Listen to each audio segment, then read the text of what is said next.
नमस्कार। Centre for career development, Jain group of institutions Bangalore की ओर से आप सबका हार्दिक स्वागत, अभिनंदन। मित्रों, आप सब जानते हैं pause, ponder and proceed series 2 चालू है। इसके 10 सेशंस हैं और आज इसका 6वां सेशन, जो घर घर की बात है। पीढ़ियों में अंतर कैसे आ जाता है, पीढ़ियों में विवाद आता है और इसको किस नजरिए से हमने देखना चाहिए और इस विवाद को मिनिमाइज कैसे कर सकते हैं, कम कैसे कर सकते हैं, इससे जानने और समझने का यह सत्र है। आइए शुरू करते हैं। My slides please. Handling intergenerational conflict with in family. Intergenerational conflict, पीढ़ियों में जो विवाद होता है, कॉन्फ्लिक्ट होता है विद इन परिवार। और परिवार का मतलब केवल हम अपने घर के ही परिवार की बात यहां पर नहीं कर रहे हैं। घर का परिवार तो होता ही है, हमारा जो घर होता है, हम जहां रहते हैं, हमारे साथ रहने वाले जो हमारे सदस्य हैं, वो तो हमारा परिवार है ही। इस परिवार के साथ साथ हम जहां काम करते हैं, हमारा काम करने का भी हम एक परिवार बन जाता है, वहां भी हमारा एक परिवार होता है। हम ऑर्गेनाइजेशन में जिनके साथ काम करते हैं, वो ऑर्गेनाइजेशन हमारा परिवार बन जाता है। हम जिनके साथ अड़ोस पड़ोस में रहते हैं, वो हमारा एक्सटेंडेड परिवार बन जाता है। ये सारे कॉन्फ्लिक्ट को, intergenerational conflict, 2 generation, 3 generation, 4 generation के बीच में जो कॉन्फ्लिक्ट होता है, उसको हैंडल कैसे करेंगे, इस पर ही आज हम बात करने वाले हैं। Next please. और आज का ऑब्जेक्टिव क्या है? आज के पूरे सत्र का बहुत डिटेल्ड सत्र है। जैसे मैंने शुरू में कहा, घर घर की कहानी है। हो सकता है कि 1 घंटे से थोड़ा सा ज्यादा वक्त लग जाए, शायद 1.25 घंटा मैक्सिमम। प्लीज बने रहिएगा आखिर तक, क्योंकि शायद हमारे को रोजमर्रा की जिंदगी में इस्तेमाल होने वाली कुछ बातें हमारे जहन में पहुंच जाए। आज का ऑब्जेक्टिव है, इस सेशन का, इस सत्र का ऑब्जेक्टिव है to understand how event and circumstances of the period, वो वाला जो समय है, हमारे अपने पैदा होने वाला जो हमारा समय है, वो वाले समय में, हम जिस समय में जिए हैं, हमारा बचपना बीता है, बीत रहा है, उसके जो इवेंट होते हैं, सर्कमस्टांसेस होते हैं, उसके कैरेक्टरिस्टिक्स जनरेशन को अफेक्ट करते हैं। ये क्या और कैसे, आज देखने वाले। इस बात को समझ लें, इस बात को जहन में ले लें कि केवल हमारे स्वभाव से, केवल हमारे ताने बाने से, केवल हमारे रोजमर्रा की बातों से ही हमारे मन पर प्रभाव नहीं पड़ता। हम जिस समय में हमने अपना जन्म लिया है, जिस समय में हम स्कूलिंग किए हैं, हम ग्रोन अप हुए हैं, उस काल में, वो वाले समय के उस काल में जो घटनाक्रम बीता, उसका भी क्या अफेक्ट होता है, क्या प्रभाव पड़ता है जनरेशन पर, इसको हमको जानना होगा, इसको हमको समझना होगा आज। साथ ही साथ to explore common causes of intergenerational conflict. घर पर कॉमन कॉजेस क्या हैं जो लगभग लगभग हर घर में पाए जाते हैं? वो कौन से कॉमन कॉज हैं जिसकी वजह से पीढ़ियों में कॉन्फ्लिक्ट होता है, मतांतर होता है, विवाद होता है, उसको भी जानने की कोशिश करेंगे। आज का हमारा ऑब्जेक्टिव है।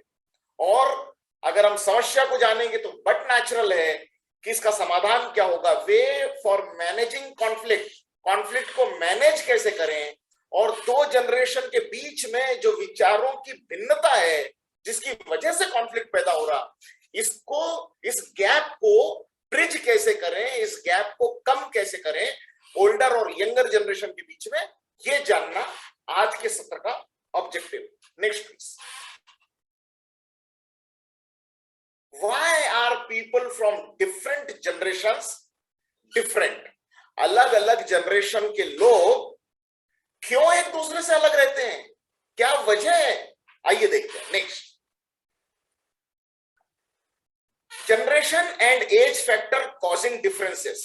2 चीजें हैं, एक, हम अलग अलग जनरेशन के लोग होते हैं, एक दूसरे से अलग होते हैं, उसको जान रहे हैं। और एज फैक्टर जो है ना, एज फैक्टर जो हमारा उम्र का डिफरेंसेस है, वो उम्र के डिफरेंसेस से भी हमारे बीच में डिफरेंसेस पैदा होते हैं, उनको जानने की कोशिश करते हैं। जनरेशन किसको कहेंगे? द टर्म जनरेशन ट्रेडिशनली ये कहा जाता है group of people born and living during the same period of time. लगभग 15 साल का अंतराल को जनरेशन माना जाता है। लगभग, ये फिक्स नहीं है, लगभग 15 साल के अंतराल को जनरेशन माना जाता है। और इस दरमियान समय के इस काल में जब लोग जन्म लेते हैं, जीते हैं, और वो जो जिस पीरियड के होते हैं उस पीरियड को एक जनरेशन कहा जाता है। मैं डिटेल में बताऊंगा कौन कौन से जनरेशन अभी तक के हुए हैं और कैसे कैसे उनका काल कैसे कैसे हुआ है, उसके बारे में मैं आपसे बात करूंगा। अभी हमें समझना है कि जनरेशन कहते हैं जब हम पैदा होते हैं और उस के साथ जीते हैं, उस समय के साथ जीते हैं, पीरियड ऑफ टाइम, और ये लगभग लगभग 15 साल का होता है। 20 साल का भी हो सकता है, 22 साल का भी हो सकता है, 14 साल का भी हो सकता है, लेकिन मोटा मोटी ये 15 साल का होता है। और ये वाले समय में, जिस समय हमारा जन्म होता है, हमारी स्कूलिंग होती है, उस समय में जो इवेंट्स होते हैं, जो सर्कमस्टांसेस होते हैं, उसका प्रभाव पड़ता है। किस तरीके के इवेंट, किस तरीके के सर्कमस्टांसेस? जैसे war, world war 1, world war 2 पुराने जमाने में हुए, तो पुराने जमाने की जनरेशन पर उसका प्रभाव है। इंडिपेंडेंस, आजादी मिली देश को, उसका प्रभाव। इकोनॉमिक बूम, अगर इकोनॉमिक बूम आ रही है या इकोनॉमिक बस्ट हो रहा है, उसका प्रभाव होता है। बड़ी बड़ी बातों का, मोटी मोटी बातों का, जिसका इफेक्ट पूरे देश पर होता है, ऐसी बातों का इफेक्ट जनरेशन पे भी होता है, और ऐसी बातों का इफेक्ट एक इंडिविजुअल के मन पर भी होता है। साइंटिफिक और टेक्नोलॉजी ब्रेक थ्रू, किस तरीके के साइंस ने प्रगति की आपके उस समय के काल में, या टेक्नोलॉजी ने कैसी प्रगति की, उसका ब्रेक थ्रू क्या है, उसका भी प्रभाव पड़ता है। उसको हम बहुत डिटेल में देखने वाले हैं। ब्रॉडर सोशल मूवमेंट, किस तरीके के सोशल मूवमेंट उस दरमियान जब आप स्कूलिंग कर रहे थे तब का सोशल मूवमेंट क्या है, जैसे वुमेन लिबरलाइजेशन, जैसे acceptability of different sexual orientation in the society, ऐसे कई बड़े मूवमेंट होते हैं। This impacts the attitude and behaviour of a person. ये एक व्यक्ति के एटीट्यूड को परिवर्तित करता है, एटीट्यूड के ऊपर प्रभाव डालता है, और साथ ही साथ उसके बिहेवियर पर, उसके तौर तरीके पर, उसके सोचने के तरीके पर, उसके दृष्टिकोण के ऊपर भी इन बातों का प्रभाव पड़ता है। इवेंट और सर्कमस्टांसेस उस दरमियान जो हुए, और इसीलिए ये जो रोजमर्रा की घर में दो जनरेशन के बीच में जो कॉन्फ्लिक्ट होता है ना, इसको डिटेल्ड में अगर हम जानना चाहें और समझना चाहें तो इसे पहले समझने की जरूरत है। Researchers also confirm that along with the generation of which the individual belongs, individual age generation के साथ में हम जिस रिसर्चर्स ऐसा मानते हैं कि वो जो समय के काल में हम जीते हैं, उसका तो इंपैक्ट, उस प्रभाव हमारे एटीट्यूड और बिहेवियर पे पड़ता ही है। साथ ही साथ इंडिविजुअल की जो एज होती है ना, एज, हमारी अपनी उम्र, हम यंग हैं, एडल्ट हैं, मिडिल एजेड हैं या रिटायरी हैं, इसका भी बहुत बड़ा प्रभाव पड़ता है। And common predictor of the difference in attitude and behaviour, ये भी एक महत्वपूर्ण जरूरी बात है जिसका प्रभाव हमारे एटीट्यूड और बिहेवियर पर पड़ता है। और इन सारी बातों को लेकर attitude, behaviour, personality, values, beliefs, way to approach the life, इन सारे विषयों के ऊपर ये प्रभाव डालता है जनरेशन एंड एज फैक्टर का difference. Different generation and age factor का डिफरेंस इन सारी बातों पर प्रभाव डालता है। नेक्स्ट, कौन कौन से जनरेशंस हुए हैं, उनके नाम क्या हैं? मैं जब ये रिसर्च हमारी टीम कर रही थी और पिछले एक हफ्ते से मैं हमारी टीम के साथ में कई बार इस सेशन को जानने और समझने की मैं कोशिश कर रहा था, और हमारी रिसर्च टीम पिछले महीने 2 महीने से इस सेशन को बनाने के लिए रिसर्च कर रही थी, इसके ऊपर अध्ययन कर रही थी, तो कुछ बातें तो मेरी नजर में भी पिछले एक हफ्ते में सामने आई है, और आपकी भी नजर में शायद ये पहली बार आ रही होगी। इसे जानना समझना इंटरेस्टिंग भी है और जरूरत भी है, ताकि हम जनरेशन को ठीक तरीके से समझें। मित्रों, साइलेंट जनरेशन कहा जाता है उन लोगों को जो 1944 के पहले के हैं, जिनका जन्म 1944 के पहले हुआ, उस जनरेशन को कहा जाता है साइलेंट जनरेशन। मैं हूं बेबी बूमर जनरेशन का, मेरा बर्थ 1961 का है। 1945 से 1964 में जिनका बर्थ हुआ, उनको बेबी बूमर कहा जाता है। यहाँ मेरे कुछ साथी दिख रहे हैं जिन्हें चेहरे से मैं पहचानता हूं, नाम से पहचानता हूं, वो इसी काल के हैं। जनरेशन एक्स होता है 65 से 81 का जिनका बर्थ है। आप अपने आप को देख लीजिए आप कौन से जनरेशन के हो। जनरेशन वाई या मिलेनियल जनरेशन कहा जाता है 82 to 94। Generation Z 95 to 2010, 95 to 2010 generation Z. And generation alpha कहा जाता है जिनका जन्म 2010 के बाद हुआ। ये लोग जनरेशन अल्फा होते हैं।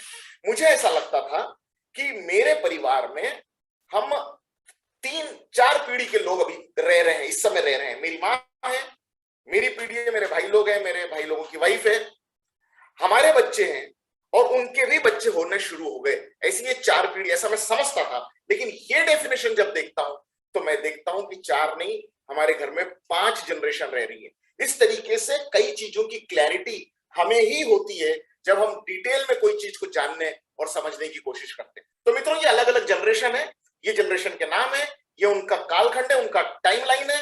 मोटा मोटी ये टाइमलाइन है, कुछ ओवरलैप भी रहता है। Next please. समझिए इसको, ये इंटरेस्टिंग है, समझने जैसा।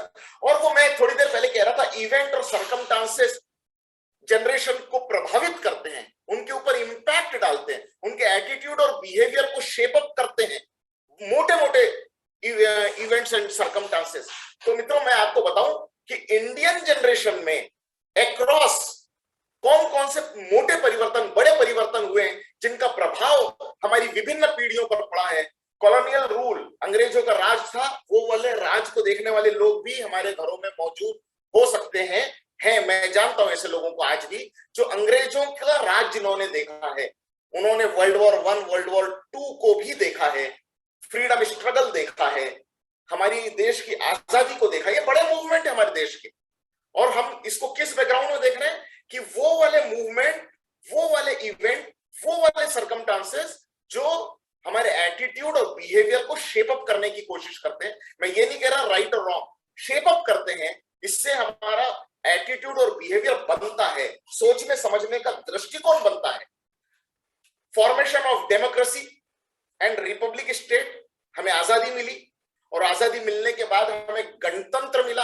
अभी हमने गणतंत्र दिवस, 73वां गणतंत्र दिवस अब भी सेलिब्रेट किया हमने यस्टरडे, और आज हम इसी की बात भी कर रहे हैं। हमें आजादी मिली और फिर हम गणतंत्र देश बने, हमें वोट करने का अधिकार मिला, और पब्लिक के द्वारा चुनी जाने वाली सरकार का रूल होने लगा। ये पहले नहीं था ऐसा। ये बदलाव होते हैं, समय के साथ चीजों में परिवर्तन आता गया। स्टेट के फॉर्मेशन हुए, जैसी जैसी भाषा, जिस प्रांत की जैसी जैसी भाषा हुआ करती थी, वैसे वैसे स्टेट बने, अभी तक बन रहे हैं।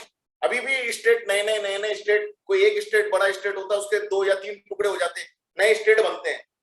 पाकिस्तान के साथ वॉर देखा, बांग्लादेश का फॉर्मेशन देखा, emergency of different political and national and regional parties देखी हमने।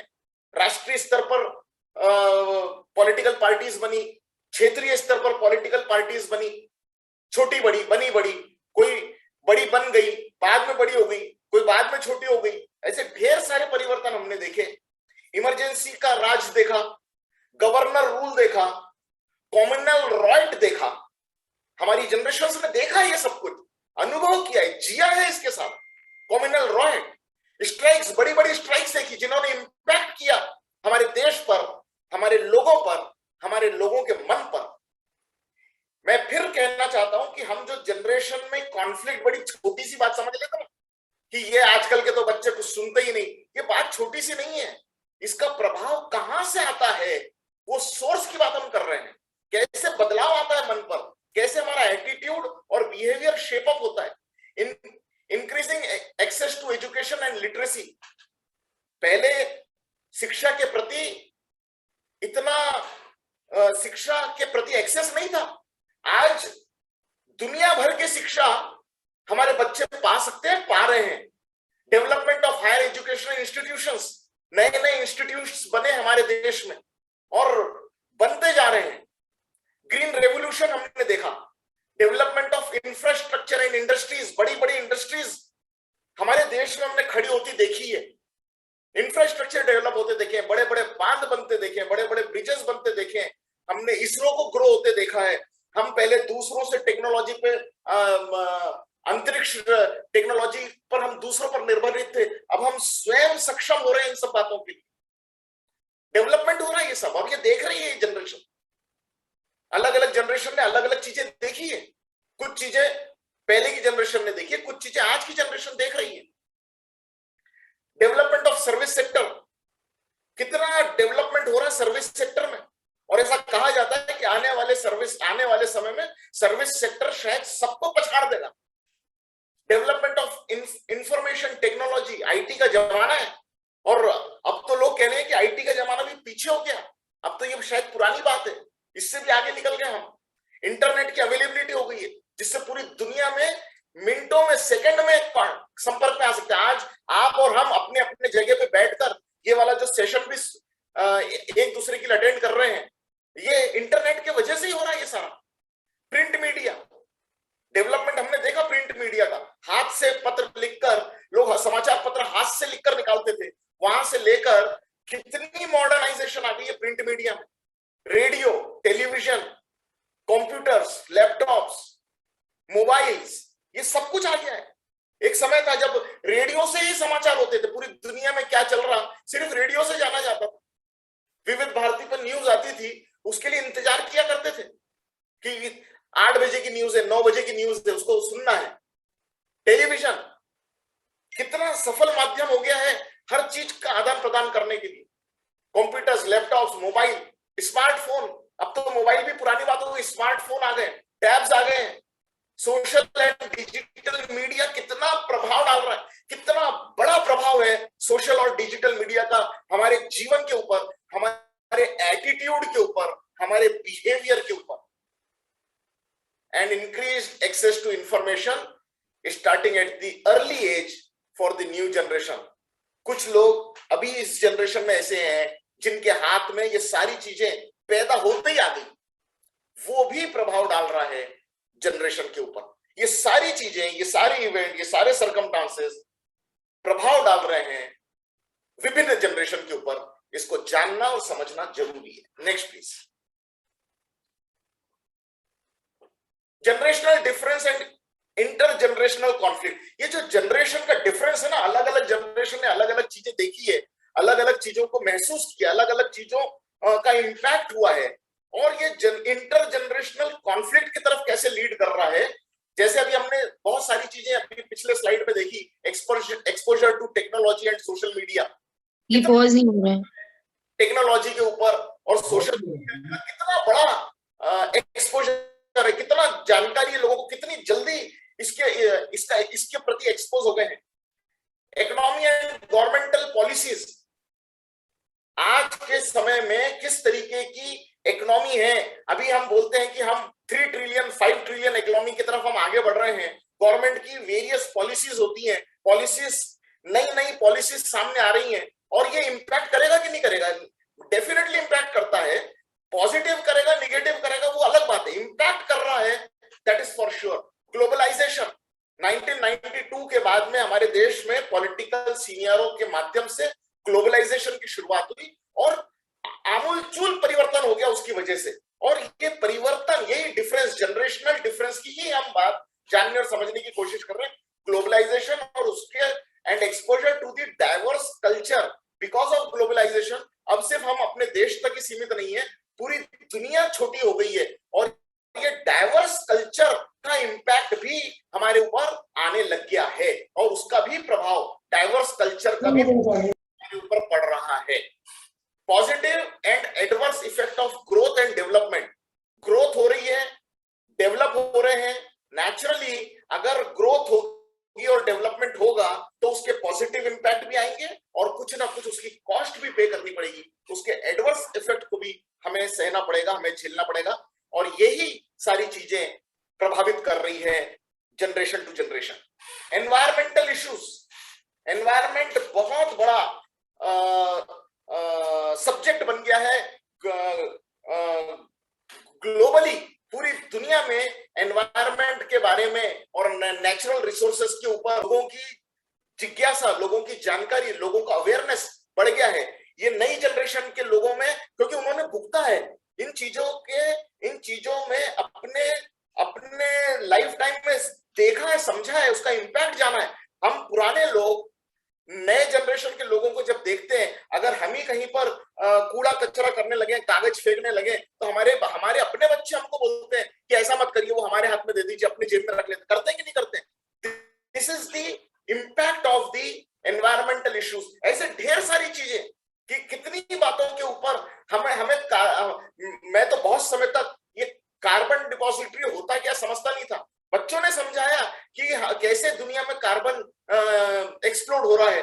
ये वाली बातें इंपैक्ट करती है। लाइफ स्टाइल, अलग अलग समय की, अलग अलग जनरेशन की अपनी अपनी लाइफ स्टाइल थी, उनसे भी इंपैक्ट हुआ है। और हार्डशिप, कब कितने तकलीफों के साथ जीना पड़ा, और कैसे तकलीफें अलग अलग समय में अलग अलग तरीके की तकलीफें थी। तकलीफें कोई भी जनरेशन में कम नहीं होती, बदलती हैं, स्वरूप बदलता है, लेकिन तकलीफें सबको झेलनी पड़ती है, उसका भी प्रभाव पड़ता है। Therefore, it is only logical to see generational difference। सिर्फ हमने डिफरेंस देखना चाहिए। लॉजिकल क्या है? लॉजिकल है कि डिफरेंस है एक जनरेशन से दूसरी जनरेशन, दूसरी जनरेशन से तीसरी जनरेशन, तीसरी जनरेशन से चौथी जनरेशन। जो हमारे परिवार में मौजूद है, इनमें डिफरेंसेस हैं, और ये डिफरेंसेस काय में दिखेंगे? इनके एटीट्यूड में दिखेंगे और इनके बिहेवियर में दिखेंगे। मैं ये नहीं कह रहा, कंपेयर नहीं कर रहा कि ये वाली जनरेशन गुड थी, ये वाली जनरेशन बैड है, ऐसा कंपैरिजन की कोई बात नहीं है। सारी जनरेशन में अलग अलग तरीके के परिवर्तन आए हैं, और ये डिफरेंसेस जो हुए हैं एटीट्यूड और बिहेवियर में, उसका बेसिस क्या है समझने की हम कोशिश कर रहे हैं। इंडिविजुअल्स चेंजेस हैं, जो चेंजेस आए हैं ना, ये बड़े ऑब्वियस चेंजेस हैं। Generation to generation to generation इतनी सारी बदलाव, मोटे मोटे बड़े बड़े बदलाव जो प्रभावित करते हैं, ये ऑब्वियस थे कि इसमें बदलाव आएगा, इसमें लोगों के एटीट्यूड और बिहेवियर में चेंजेस आएंगे, उनके एज की वजह से चेंज आएंगे। जनरेशन एंड मेजर इवेंट, जो कुछ भी उनके जनरेशन में मेजर इवेंट हुआ है, उनके वर्ल्ड व्यू में, उनके दृष्टिकोण में ये वाले चीजें कंट्रीब्यूट करती है। However, when person from different generations are unaware, लेकिन अगर हम इन बातों से अनभिज्ञ रहे, अगर अनअवेयर रहे, अगर हमने फैक्ट की तरफ ध्यान नहीं दिया, अगर हमने दुनिया के बदलते दृष्टिकोण के ऊपर ध्यान नहीं दिया, तो there is a chances of intergenerational conflict. Conflict क्यों है? क्योंकि हम 2 जनरेशन, 3 जनरेशन, 4 जनरेशन के ये वाली घटनाक्रम, ये बदलाव जिसकी वजह से एटीट्यूड और बिहेवियर में चेंजेस आए, उसको अगर हम जानेंगे नहीं, समझेंगे नहीं, उससे अनअवेयर रहेंगे, अनभिज्ञ रहेंगे, तो कहीं ना कहीं कॉन्फ्लिक्ट आने की संभावना है। और उसी की तरफ मैं आपको लिए चलता हूं कि कॉन्फ्लिक्ट कौन कौन से। Next, sources of intergenerational conflict. कहां से ये इंटरजेनरेशनल कॉन्फ्लिक्ट, कौन कौन से मोटे मोटे मुद्दे हैं, जहां, जैसे मैं घर घर की कहानी अगर कह रहा हूं, तो कौन कौन से मोटे मोटे मुद्दे हैं, क्या है सोर्स जहां से ये इंटरजेनरेशनल कॉन्फ्लिक्ट आ रहा है। आइए देखते हैं। Next, common sources. मैं पर्टिकुलर किसी के परिवार की एक जन की बात नहीं कर रहा, आमतौर पर कॉमन सोर्सेस क्या है? सबसे पहला सोर्स है डिफरेंस इन वैल्यूज। वैल्यूज में, वैल्यू सिस्टम में जो बदलाव आ रहा है, या जनरेशन टू जनरेशन बदलाव आता है, वो कॉन्फ्लिक्ट का बहुत बड़ा कारण बनता है। और उसके लिए उसको थोड़ा सा और डीपर चल के समझते हैं कि डिफरेंस इन वैल्यूज मतलब क्या। Cultural and religious value. मित्रों, सभी अपने अपने कल्चर में जीते हैं, अपने अपने रिलीजियस वैल्यू में जीते हैं। ग्लोबलाइजेशन की वजह से डाइवर्स एक्सपोजर जो हुआ यंगर जनरेशन को, may not feel the need to confirm the traditional custom। आपके घर में भी ऐसी जनरेशन होगी, या इस समय मेरे सेशन में ये वाली जनरेशन होगी जिन्होंने ग्लोबलाइजेशन के बाद जन्म लिया है। तो जरूरी नहीं है कि पुराने समय का जो कल्चर है या हमारी जो पारिवारिक रिलीजियस वैल्यू है जिसके ऊपर हम अडिग रहते थे, हम लोग उसको अति विश्वास में उसके ऊपर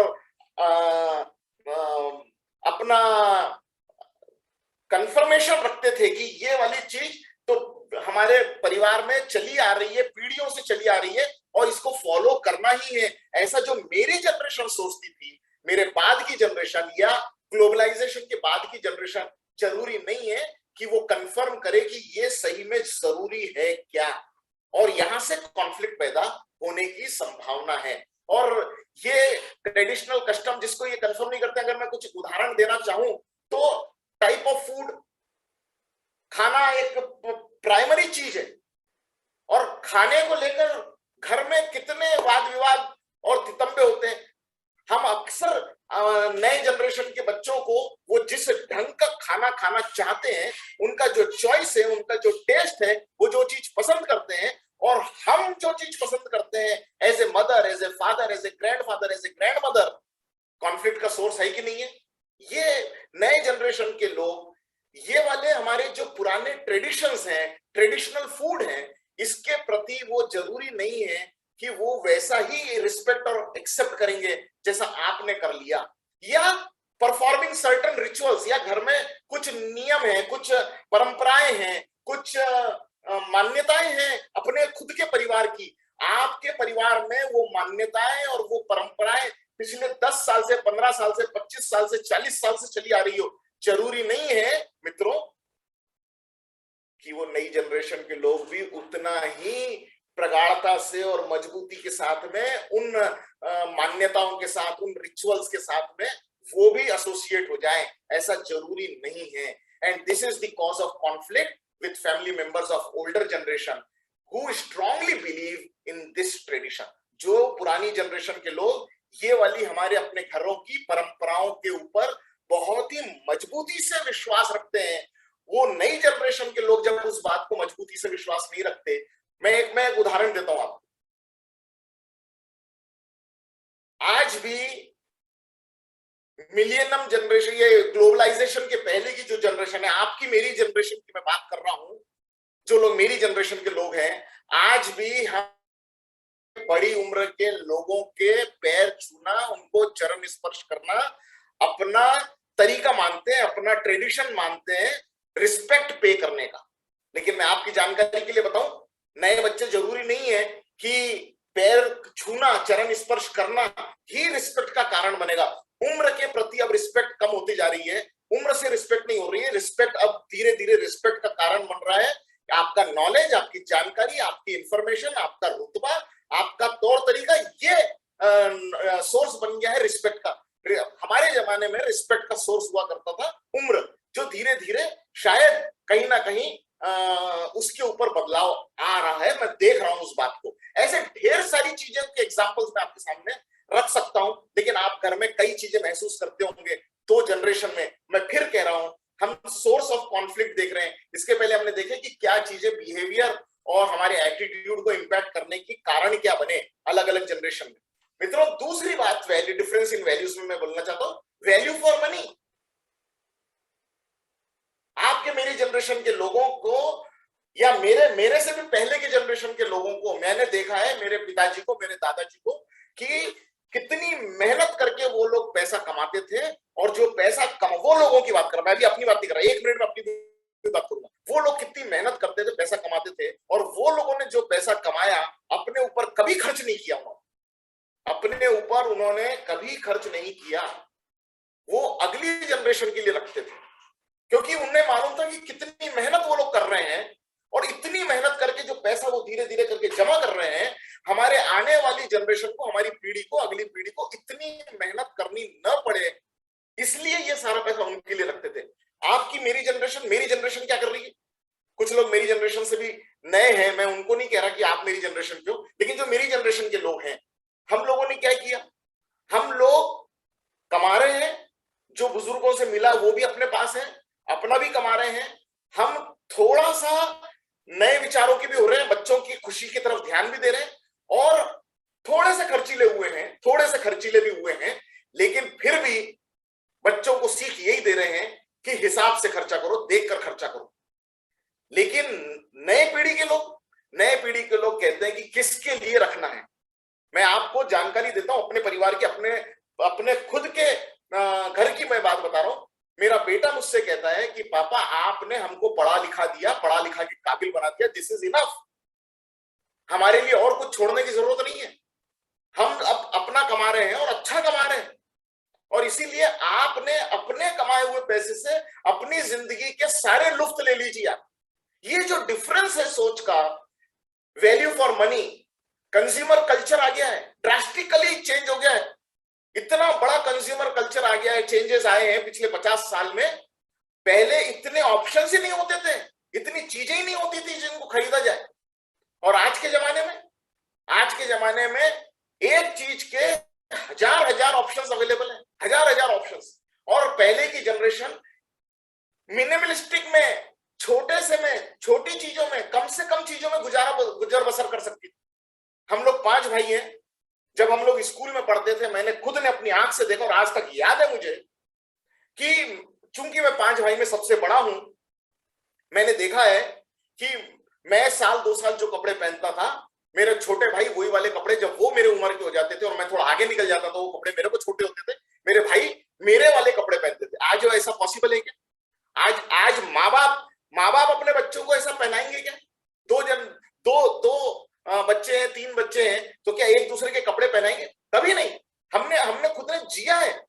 ओल्डर जनरेशन कम से कम चीजों में अपना काम चलाती थी, गुजर बसर करती थी। मैंने देखा है मेरे पिताजी को, वो एक घड़ी पहनते थे और उन्होंने अपनी पूरी जिंदगी एक ही घड़ी पहनी, और जब मेरी शादी हुई तो उन्होंने अपने हाथ से अपनी घड़ी निकालकर मेरे को गिफ्ट कर दिया।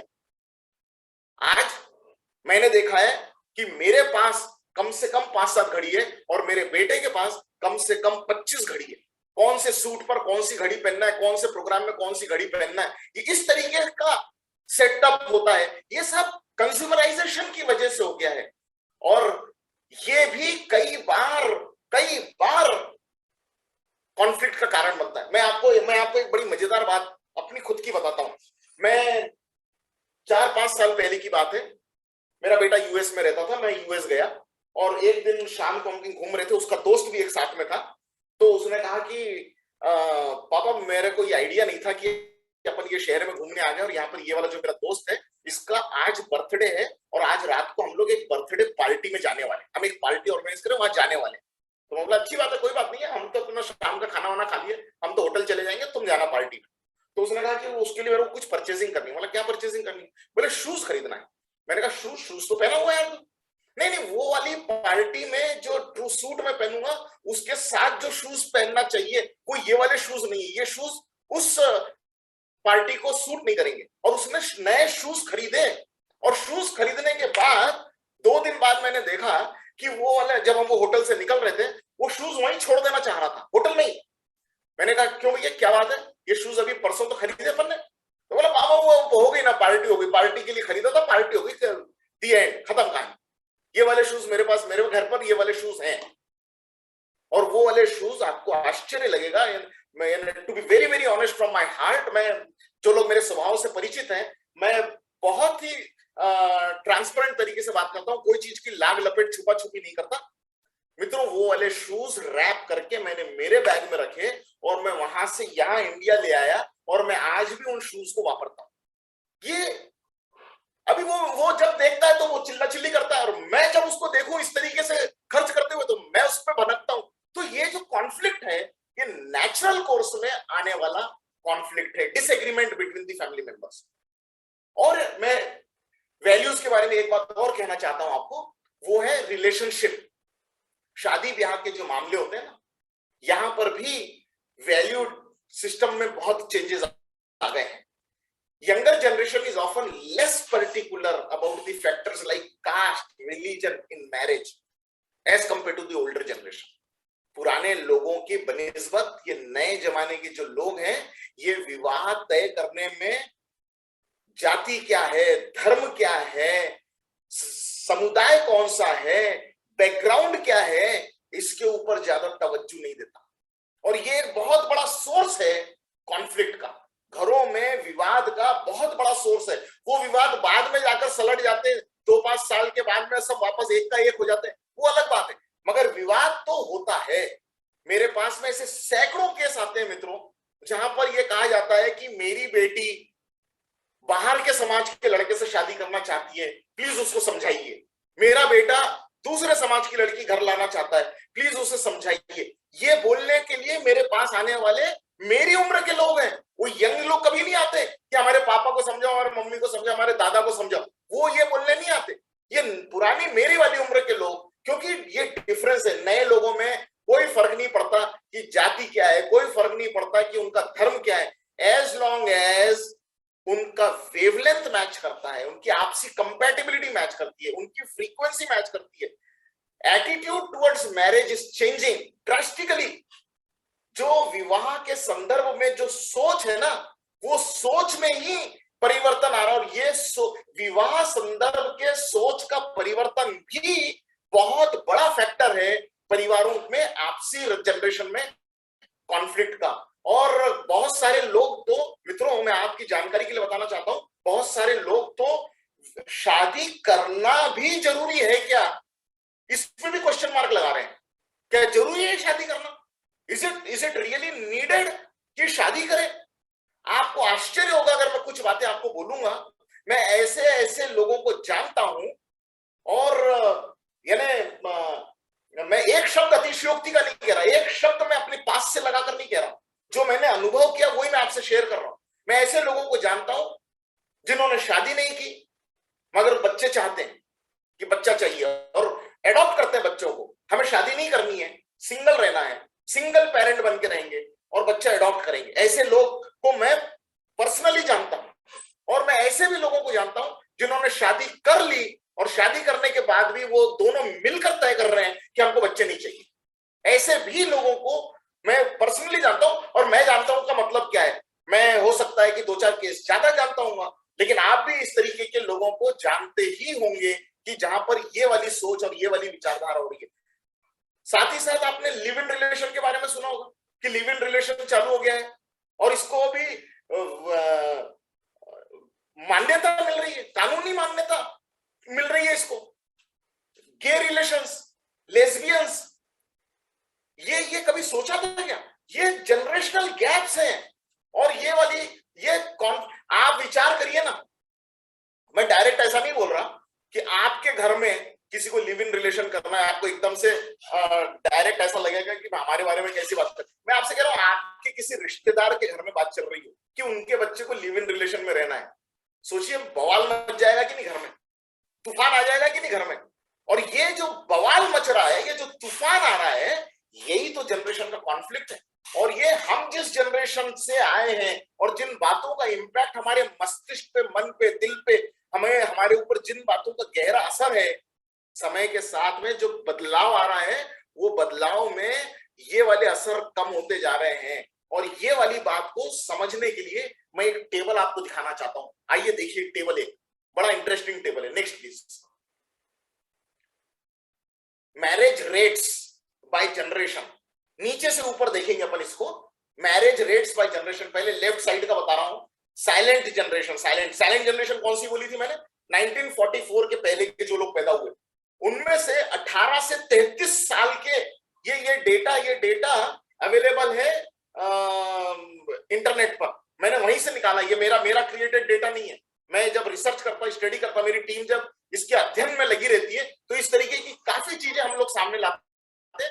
केवल आपके सामने कुछ तो भी बोल देना, वो हम कभी नहीं करते। हम बहुत नपा तुला, बहुत डिटेल्ड स्टडी करके सारी बातें आप तक पहुंचाने का प्रयास करते हैं।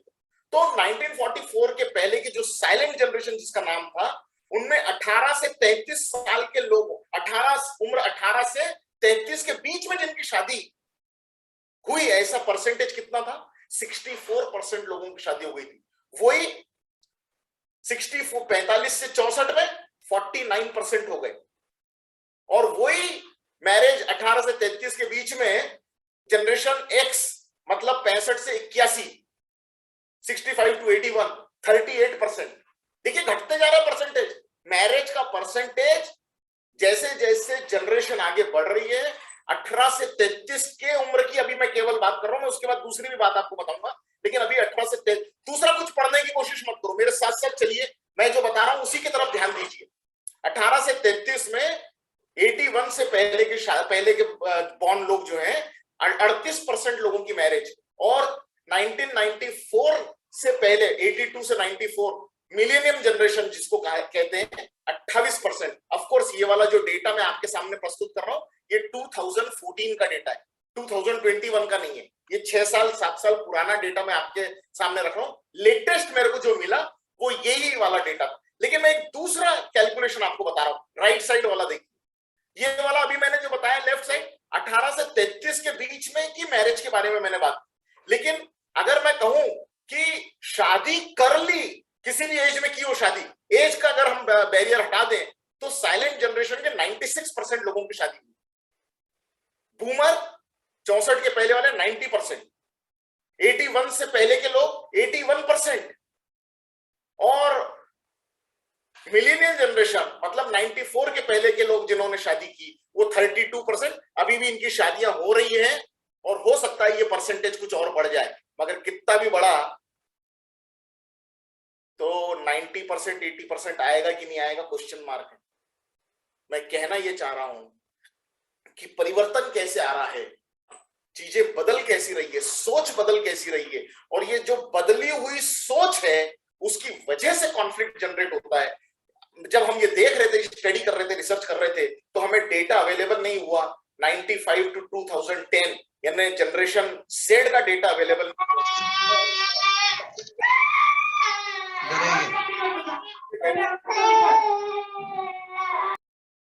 ये वैवाहिक विषय का डेटा 2010 के बाद का तो मिलने की संभावना ही नहीं है, तो इस बात को भी ठीक तरीके से समझ लीजिए। और यही सोर्सेस हैं, इस तरीके की चीजें इंपैक्ट करती है हमारे अपने जीवन के ऊपर। Next please. तो ये मैंने पहला बताया, difference in beliefs, difference in values, पहला सोर्स ऑफ कॉन्फ्लिक्ट। दूसरा सोर्स ऑफ कॉन्फ्लिक्ट है different in the perception of respect. Respect का जो परसेप्शन है ना, वो परसेप्शन में जो बदलाव आ गया उसकी वजह से कॉन्फ्लिक्ट।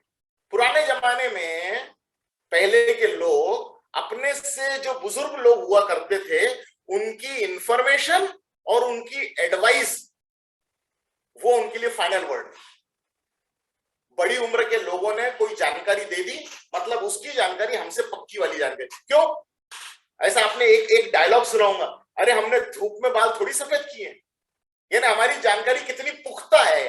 अगर हमारी उम्र तुमसे बड़ी है तो हमारी जानकारी और हमारी एडवाइस जो है, जो हमारे सलाह है, वो एकदम प्रासंगिक होगी, एकदम सही होगी। ये पुराने जमाने के लोग इस तरीके के विचार के हुआ करते थे। हमने भी तो अपने पिताजी की बातें आंख बंद करके मानी कि नहीं मानी, अपनी माँ की बातें आंख बंद करके मानी कि नहीं मानी। लेकिन हमारे बच्चे हमारी बात आंख बंद करके माने, अगर हम ये भाव में होंगे और इस गलती में होंगे तो निश्चित रूप से डिफरेंस तो आएगा ही। और उनके बच्चे, मैं तो कभी कभी सोचता हूं हमारे बच्चों का तो छोड़ो, हम तो फिर भी सोच समझ लेंगे और एडजस्ट कर लेंगे। उनके बच्चों का क्या होगा, ये वाला सोच सोचकर ज्यादा मन के ऊपर कुंठा होती है कि आने वाला समय कैसा वाला समय आने वाला है और कैसा वाला समय हमें देखने को मिलने वाला है। पुराने समय में पुराने लोग जो बोल देते थे उन्हीं को मान लिया जाता था, क्योंकि कोई तरीका भी तो नहीं था ना वेरीफाई करने का। वेरीफाई कैसे करेंगे? और क्वेश्चन करना, उनके ऊपर क्वेश्चन मार्क लगाना तो सपने में नहीं सोच सकते थे। लेकिन आज ऐसा नहीं है, ये इंटरनेट का जमाना है, गूगल बाबा अवेलेबल है, और बहुत इजीली अगर किसी बुजुर्ग ने कोई बात बोली तो तुरंत बच्चे गूगल करके बोलते हैं कि पापा दादा आप जो बोल रहे हो वो सही नहीं है, this is not the fact. And what is the fact, वो फैक्ट भी हमारे सामने रख देते हैं। और जैसे ही बच्चों ने पलट कर ये वाली बात की कि आप जो बोल रहे हो वो सही नहीं है, और ये देख लीजिए, ये सोर्स के साथ, डेटा के साथ हम बता रहे हैं कि हकीकत में चीज ऐसी है, हम एक बार में मान लेते हैं, हम विवाद करते कि नहीं। तो क्या अब तुम हमसे बताओगे, अब तुम हमको समझाओगे, अब हमको तुमसे सीखना पड़ेगा? ये विषय आता है कि नहीं आता है? यही कॉन्फ्लिक्ट का सोर्स है मित्रों, यहीं से कॉन्फ्लिक्ट पैदा होता है। Decision making was often soul authority of the elders. पुराने जमाने में निर्णय कौन करेगा? तो घर का बुजुर्ग व्यक्ति निर्णय करेगा।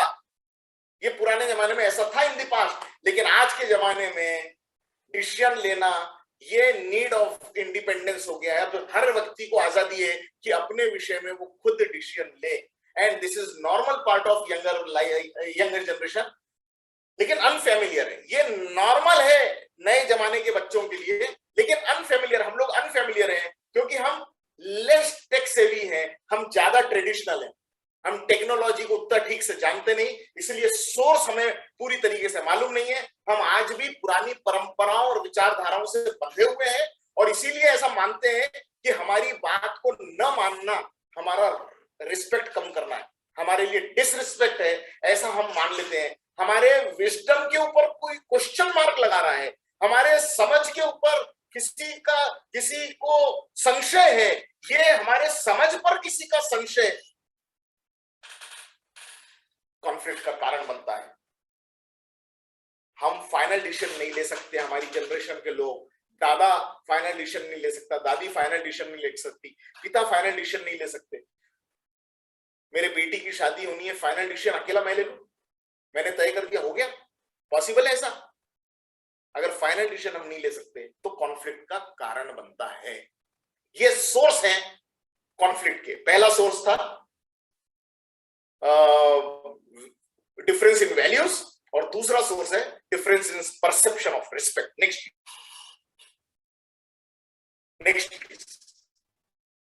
और तीसरा सोर्स है individual difference in attitude, temperament and habit. हर व्यक्ति का अपना एक स्वभाव होता है, अपना एक सोच होती है, अपनी एक आदत होती है, एक टेम्परामेंट होता है, और इसमें जो डिफरेंसेस है उसकी वजह भी कॉन्फ्लिक्ट का कारण बनता है। इनहेरेंटली इंडिविजुअल में have different attitude, personality, trait और टेम्परामेंट, चाहे वो पॉजिटिव नेगेटिव हो, एटीट्यूड ओपन हो, ये भी कारण बनते हैं conflict. Different daily routine habit, रोजमर्रा की जिंदगी की जो हमारे आदतें हैं, जो हमारा रूटीन है। पुराने लोग इसकी अपेक्षा करते हैं कि अपना काम अपने हाथ से करें। नए लोगों को अपना काम हाथ से करना छोड़िए, काम मेरा काम है ये भी कई बार मालूम नहीं रहता, और इस वजह से भी कॉन्फ्लिक्ट का कारण बनता है। जल्दी उठना, हमारे जनरेशन के लोग बोलते हैं कि बच्चों ने जल्दी उठना चाहिए, जल्दी उठ के पढ़ाई करो। सुबह के समय में अर्ली उठकर पढ़ने बैठेंगे तो घंटे भर में जो बातें आपके ध्यान में आ सकती है, समझ में आ सकती है, याद हो सकती है, वो वाली बातें आपको 4 घंटे लग जाएंगे अगर आपने दोपहर के बाद ये वाले कामों में टाइम दिया तो। लेकिन नए बच्चे क्या बोलते हैं? नए बच्चे बोलते हैं रात को देर तक जग के जो चीज का पढ़ने का मजा आता है ना, वो सुबह जल्दी उठने में मजा। अरे सुबह का टाइम तो सोने का टाइम होता है। ये कॉन्फ्लिक्ट का कारण, ये अपनी अपनी आदत है।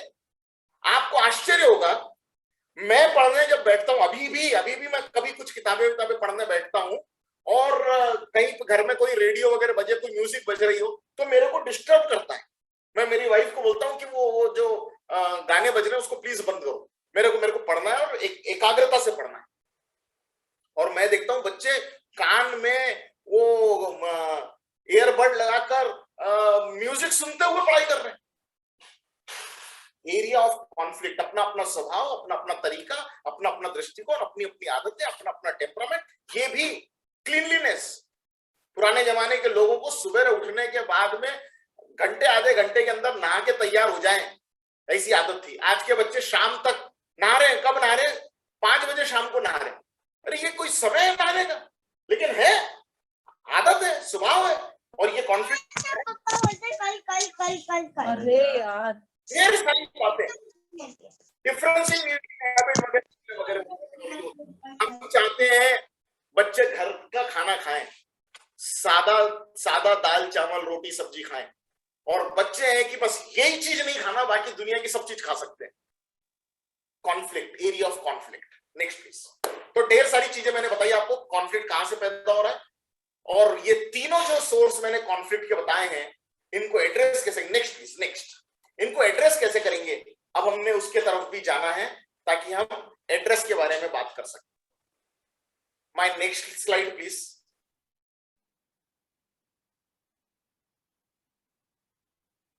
Then how do we resolve these conflict and effectively bridge the generation gap? कैसे हम इस conflict को resolve करेंगे और दो generation दूरी को कम करने का प्रयास करेंगे? ये भर नहीं सकती, प्लीज, ये भर नहीं सकती, कम हो सकती है। उसके प्रयास में क्या होना चाहिए? Next please. Managing intergenerational difference में दो चीजें आपको बताना चाहता हूं मित्रों, दो बातें बताना चाहता हूं। एक, developing the right attitude. Developing the right attitude, अगर आपने राइट एटीट्यूड डेवलप करने की तरफ प्रयास किया, कोशिश की अपने एटीट्यूड को सही करने में, सही डायरेक्शन में ले जाने में, तो ये मैनेज कर सकता है जो हमारे डिफरेंसेस है, हमारा जो कॉन्फ्लिक्ट है, पीढ़ी दर पीढ़ी जो कॉन्फ्लिक्ट चल रहा है उसको मैनेज करने में हमें सहायक हो सकता है। और दूसरा, फैमिली मैनेजमेंट स्किल। और फैमिली मैनेजमेंट स्किल में मैं तीन बातें करने वाला हूं: proactive collaboration and positive engagement, effective communication and de-escalation of the issues. इन पर हम बाद में बात करते हैं, लेकिन सबसे पहले मैं शुरू करता हूं developing the right attitude. Next please. या डेवलपिंग द राइट एटीट्यूड देखते आइए। तो जो यहां पर मेरे साथी यंगर एज ब्रैकेट के हैं, नौजवान हैं, लड़की हो कि लड़का हो, जेंडर से फर्क नहीं है, मैं तो उम्र से बात कर रहा हूं। जो लोग यंगर एज के हैं, मतलब 1982 के बाद के या 1994 के बाद के, 82 के 1994 के बाद के जो लोग हैं वो यंगर लोग हैं। और उनके लिए पहले मैं कह रहा हूं कि डिफरेंसेस को, आपके और आपके एल्डर जनरेशन के बीच में जो डिफरेंसेस हैं उनको अगर कम करना है तो please try to understand the difficulty of old family members to adapt to. आपके जो परिवार के बुजुर्ग हैं उनको नए तौर तरीके को अडैप्ट करने में, उनको नए तौर तरीके के साथ में होने में, उसको अपनी जिंदगी का हिस्सा बनाने में उनको डिफिकल्टी है। और प्लीज उनकी डिफिकल्टी को समझने की कोशिश करिए। वो आपकी जनरेशन के नहीं है, वो पैदा होते से उनके हाथ में इंटरनेट नहीं आया था। वो आज भी, प्लीज ट्राई टू अंडरस्टैंड, वो आज भी इंटरनेट से डरते हैं, वो माउस से डरते हैं। वो शेर से नहीं डरेंगे, माउस से डरेंगे। वो जल्दी कोई चीज को ट्राई आउट करने की कोशिश नहीं करते। जानकारी, आपको मालूम है कि माउस घुमाए तो दुनिया की जानकारी आप ला लोगे, मोबाइल के अंदर दुनिया की जानकारी सर्च कर लोगे। आप जरा सा उनको जो रोज उनको फोन बजता है ना, उनका जो फोन बजता है, और फोन जब बजता है तो उनका जो म्यूजिक बजता है फोन, जिससे उनको समझ में आता है उनका फोन आ रहा, आप बदल दीजिए उनका म्यूजिक, वहीं पड़े पड़े दूसरा म्यूजिक बजने लगेगा, उनको मालूम ही नहीं पड़ेगा उनका फोन चालू हो गया। और अगर आप बोलो, बताएंगे कि आपका फोन चालू है, आप उठा क्यों नहीं रहो, उठा लेंगे, वो बात करेंगे और बोलेंगे वो वाला, मेरा वाला म्यूजिक ला दे, ये हटा, ये हटा, ये हट, ये कौन ने कर दिया, इसको किसने हाथ लगाया, किसने चेंज कर दिया, मेरे को चेंज मत करो, मेरे को वो वाला ला दो मतलब आप कर लो। वो होगा भी नहीं उनसे। Please try to understand the difficulty of the older generation to adapt something so radically different from what they knew। किसी भी चीज में लीजिए, खाने पीने की बात लीजिए, उनको जो चीज मालूम थी कि बच्चे के लिए क्या सेहतमंद है, अगर आप दूसरी चीजें बताओगे कि नए चीजें आ गई है, दादा नई चीज ट्राई करो ना, पापा नई चीज ट्राई करो ना, मम्मा देखो तो सही, ये सब उनके लिए बड़ा डिफिकल्ट है। प्लीज ट्राई टू अंडरस्टैंड कि वो उस जनरेशन के नहीं है जिस जनरेशन के आप हो। Don't expect them to fit in what you want. आप ये प्लीज आप ऐसा मत समझो कि वो आपके सांचे में फिट इन हो जाएंगे। वो आपके सांचे में फिट इन नहीं होंगे, वो आपके तौर तरीके में बैठ नहीं पाएंगे। उनका सोच, उनकी समझ, उनकी जानकारी, उनके विचार, उनकी मान्यताएं आपके बॉक्स में फिट इन नहीं हो सकती है। इस बात को समझिए ताकि जनरेशन का डिफरेंस कम हो सके। आप समझोगे तो ही ये डिफरेंस कम होगा, तो ही कॉन्फ्लिक्ट कम होगा। प्लीज बी पेशेंट, धैर्य रखिए ना। क्यों? वो उनको अगर धैर्य नहीं है और वो उनको किसी बात पे उबाल आ जाता है, वो किसी बात पे आप पे भड़क जाते हैं, आप भी क्यों पलट के भड़कते हो? समझो यार, समझो वो कहां से आ रहे हैं, from where they are coming from. वो कौन सी सोच के हैं, उन्होंने अपनी जिंदगी में किन बातों का प्रभाव उनकी जिंदगी में पड़ा हुआ है, उस प्रभाव का असर ऐसे थोड़ी खत्म हो जाएगा। प्लीज बी पेशेंट, थोड़ा सा तो धैर्य रखिए और उनको समझाइए, उनको जानकारी दी। उनको अरे इनको तो कुछ जानकारी नहीं है ऐसा नकार मत दीजिए, एकदम कट ऑफ मत कर दीजिए, ये तो पुराने जमाने के लोग, ये तो आउटडेटेड है, आउटडेटेड बोल के नकारिए मत प्लीज। आपकी जिम्मेदारी है, अगर आपको जानकारी है और आपको लगता है कि आपके पास में उनसे ज्यादा जानकारी है, तो ये आपकी जिम्मेदारी है कि आप उनको जानकार बनाएं, explain them, please willingly explain करो उनको, समझाने की कोशिश करो उनको। और एक बात मैं आपसे कहना चाहता हूं, ध्यान से सुनना मैं जो बात कह रहा हूं, जल्दी आपके घर के बुजुर्ग भी आपको ये वाली बात नहीं बोलेंगे जो मैं बोल रहा हूं, एक बुजुर्ग साथी होने के नाते भी बोल रहा हूं। It is okay to sometime not to have approval of your own parents और एल्डर्स। जरूरी नहीं है हर बार कि आपके घर के बुजुर्ग का या आपके पेरेंट्स का हर बात पे आप अप्रूवल लो। कई बार वो कई चीजें उनको समझने में वक्त लग जाता है। मैं एग्जांपल देता हूं आपको, मैं ऐसे कई नौजवानों को जानता हूं जिन्होंने बगावत करी अपने घर में पढ़ाई करने के लिए। वो कुछ पढ़ना चाहते थे, माता पिता ने, घर के लोगों ने बोला कि नहीं ये पढ़ाई ऐसी नहीं करना वैसी नहीं करना, उन्होंने छोड़ी वो पढ़ाई जो माता पिता चाहते थे, घर वाले चाहते थे, छोड़ा। और छोड़ने के बाद में रिश्ता खराब हुआ बच्चों के साथ, बच्चे कहीं और चले गए, कुछ और पढ़ाई करने लग गए, अपने अपने मन का कुछ पढ़ने लग गए। और 5 साल 7 साल 10 साल के बाद वो जब किसी बड़े ओहदे पर हो गए, तो वही जिन्होंने उनको खूब बातें सुनाई थी और अपने से रिश्ता उनका खत्म कर लिया था, वही आज गर्व से कहते हैं कि हमारे बच्चे तो ये कर रहे हैं। और इसीलिए मैं अपने नौजवान साथियों से कहना चाहता हूं कि जरूरी नहीं है कि हर बार हम उनकी बात को माने। जहां पर आपको लगता है कि आप सही रास्ते पर हो, आपकी जानकारी इस बात में पुख्ता है और आप जो सोच रहे हो, समझ रहे हो और जिस रास्ते पे जाना चाह रहे हो वो ही रास्ता आपके लिए सही है, तो मैं आपसे कहूंगा कि जरूर उस रास्ते पर आगे बढ़ो। आपकी जिंदगी है और आपकी जिंदगी का सबसे ज्यादा अगर अधिकार किसी का है आपकी जिंदगी के ऊपर तो वो आपका है। लेकिन साथ ही साथ मैं ये कहना चाहता हूं कि ये करते समय पुराने लोगों से रिश्ता खत्म करके करने के बजाय समझा के करो, वार्तालाप करके करो, उनको मनाने की कोशिश करो, उनको अपने निर्णय से अवगत कराओ, उसका राशनल बताओ, उसकी डिटेलिंग करो उनके साथ में। और फिर भी वो न माने तो प्रेम से बोलो कि इसमें आपका और हमारा सोच का अंतर है और मैं अपनी सोच से आगे बढ़ना चाहता हूं। लेकिन ये वाली बात बहुत प्रेम से, मिठास से भी अपनी तरफ से की जा सकती है। युवाओं से मैं कहना चाहता हूं कि इस बात पर ध्यान रखना, अगर हमने ऐसा किया तो जनरेशन की गैप को कम करने में मदद मिलेगी। नेक्स्ट। और मैं ओल्डर जनरेशन के लोगों को कहना चाहता हूं, जो पुरानी जनरेशन के लोग हैं, जो लोग 1994 के पहले के जन्म के या 1982 के पहले के जन्म के जो लोग हैं, उन लोगों से मैं कहना चाहता हूं कि यंगस्टर्स के वैल्यूज और आपकी वैल्यूज सिस्टम में डिफरेंस है, इसको समझने की कोशिश करिए। आप जिन बातों का वैल्यूज करते थे, आपके जो कल्चरल वैल्यूज है, सोशल वैल्यूज है, रिलीजियस वैल्यूज है, आपके जो पैसे को लेकर जो वैल्यूज है, रिलेशनशिप को लेकर आपके मन में जो वैल्यूज है और आपकी नई जनरेशन के मन में जो वैल्यूज है वो एक ही नहीं है।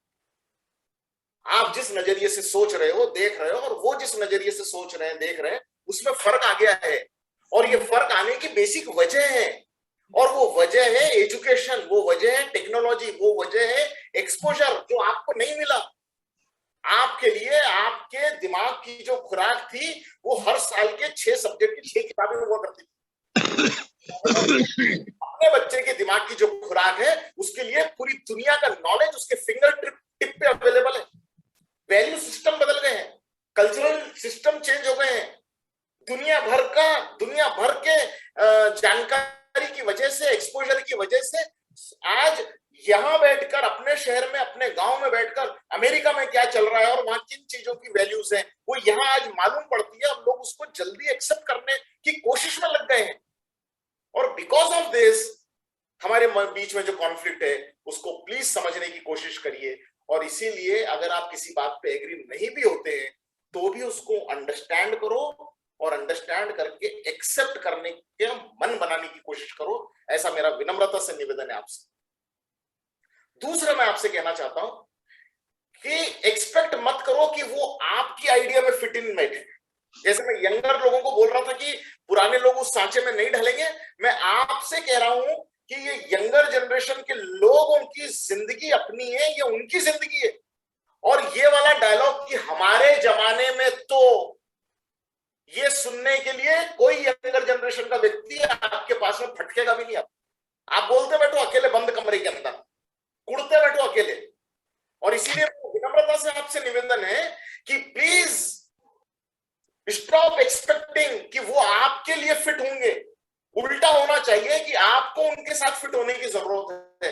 अगर चाहते हो कि परिवार बंधा हुआ रहे, परिवार बंधा हुआ रहना चाहते हो, तो प्लीज इस बात की तरफ ध्यान दें कि वो आपकी सांचे में ढले, ऐसा पॉसिबल नहीं है। और चाहे वो आपके बेटे हो, बेटी हो, और विशेष रूप से मैं कहना चाहता हूं चाहे वो आपकी बहू हो, आप बेटे और बेटी के लिए तो अपना मन बड़ा ओपन कर देते हो, दिल ओपन कर देते हो। यही वाला मन जो अपनी बेटी के लिए ओपन कर दिया, वही वाला मन किसी और की बेटी जब हमारे घर में बहू बन के आती है, उसके लिए क्यों ये मन ओपन नहीं होता? वहां कॉन्फ्लिक्ट क्यों आने लगता है?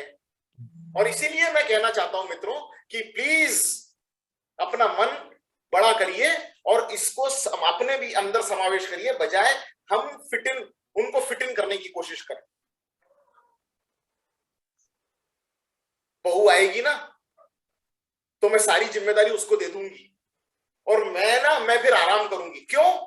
क्योंकि मैं भी जब बहू बन के आई थी तो मेरे ऊपर सब जिम्मेदारी डाल दिए थे और वो आराम करने लग गई थी। The so called mother in law, सासू मां। तो मैं भी ऐसा करूंगी। जमाना बदल गया, वो वाली जनरेशन की जनरेशन में फर्क है।